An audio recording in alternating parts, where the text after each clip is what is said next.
So what you need to understand about perimenopause is that it's just a crossroad.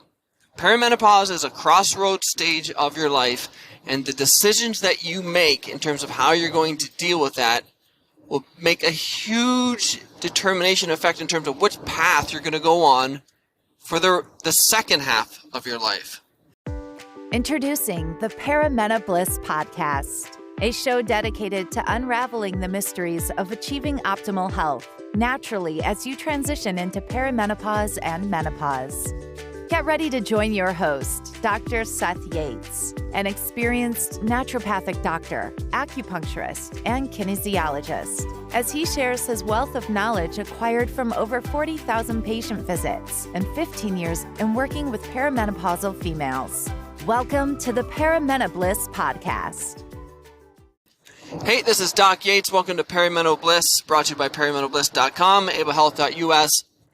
And today I want to talk about the crossroads of perimenopause. And this is because I've had a couple clients in the past week that were early 40s. So early 40s, and they were struggling with some of the changes that have occurred during early 40s, such as weight gain, stiffness, fatigue, waking up tired, waking up stiff and sore. And they'd almost kind of just come to accept that that was going to be the rest of their life. And what I wanted to explain today is what I tried to explain to them is that you're only experiencing this because there are some big tweaks we need to make in your lifestyle and some adjustments. And if you're willing to make these little changes now, you can see huge benefits later. This is the crossroads of being 40s and perimenopause. What decisions you make right now will totally determine how the second half of your life is going to go. So I want you to imagine like two mountain paths. One of them that's kind of just gradually going, or a fork in the road. One path that kind of just keeps going level, maybe slightly continues to climb, and the other one starts moving down.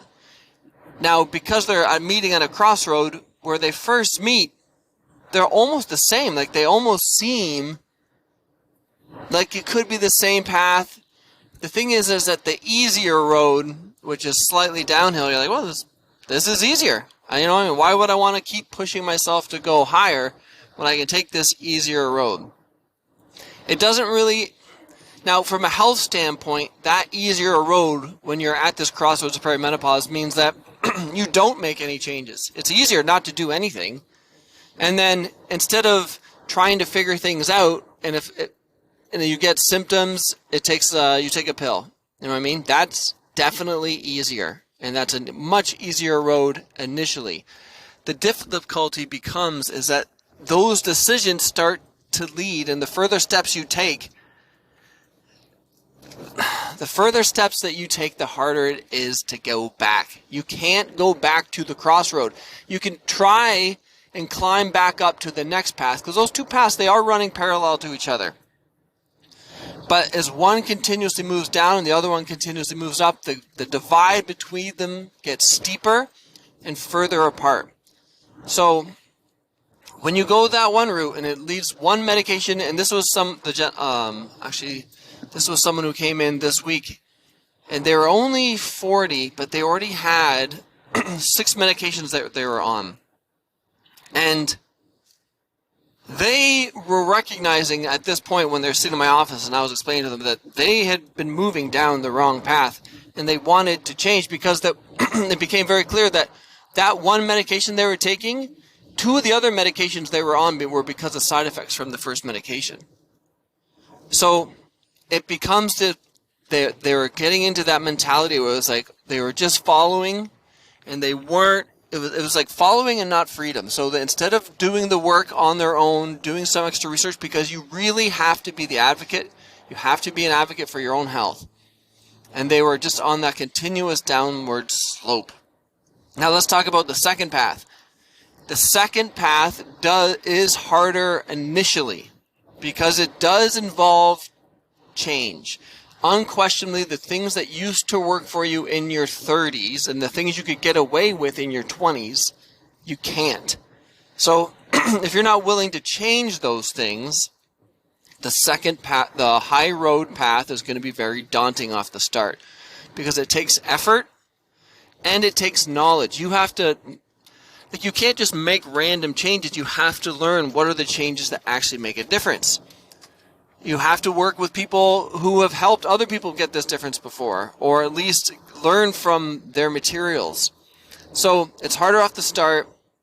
You need to develop better routines.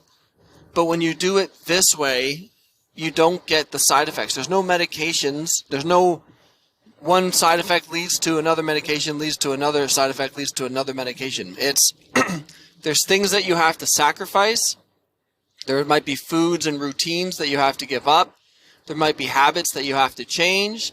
There might be time that you have to allot for things that you didn't do before, like increased exercise, increased meal prep. This all takes work, but having worked in this field for 15 years and seen clients who predate before they even saw me, they were already making these changes. Clients that I have that are in their late 70s and 80s who've been on these healthy paths for decades. The difference between them and their peers is incredible. Like, it's not even comparable. So don't kind of just relegate yourself to when you're at this stage and you're struggling with changes in your early 40s. This is the opportunity. This is like the knock on the door, being like, let's go, let's make these changes now, because though those changes are hard, it's only gets harder. So make the positive changes now. Change your diet now. Add your exercise routines now. Work on your stress management now. Balance your hormones now. Do all of these things now. Don't keep putting them off, and don't think, oh, I'm just going to do one little thing, and then one little thing is enough to make a change in your 20s. One little thing in your 40s is not enough to make a big change. If you don't see a change, chances of you continuing that one little thing isn't that great. Make the big changes to see the big results. If you want to change, you got to change. Make the changes to see the results, and then you'll get the motivation. There's nothing more frustrating than clients coming in, and you can see it in their own frustration. They're like, well, I've tried this, I kind of tried that, and they kind of tried a lot of things without any results, because you have to make the big changes. And the ones that do change, all of these benefits, they all start with a mental shift. But that mental shift is the hardest part. So when you make that mental shift, fully commit, make all of the changes, and when you do see these results, you're like, holy crap, why wasn't I doing this a long time ago? That's got to be one of the greatest things to hear as a practitioner. So when clients are like, my only concern was that I just wish that I hadn't wasted the last 10 years trying to figure this out on my own. Because they know that they could have been that much better already. They wouldn't have had to spend the last 10 years tired, exhausted, stiff, and pain. So just the whole thing, that this is your knock at the door. If you're struggling with these changes, if the weight is piling on and you don't know what's going on, you're waking up sore, you're in your 40s, but you feel like you're in your 70s, welcome to the crossroads of perimenopause. Keep tuning into these podcasts. We've got so many tips and tricks, and we want to help you make those changes. So I hope this was helpful. This is Doc Yates signing off. Thank you for tuning in to the Perimenopause podcast. Don't forget to hit the subscribe button and visit perimenopause.com for more valuable information on how you can thrive during your transition through perimenopause. Join our community of like-minded women who are dedicated to achieving optimal health naturally, and stay up to date with the latest tips, tricks, and advice from Dr. Seth Yates. And we'll catch you on the next episode of the Perimenopause podcast.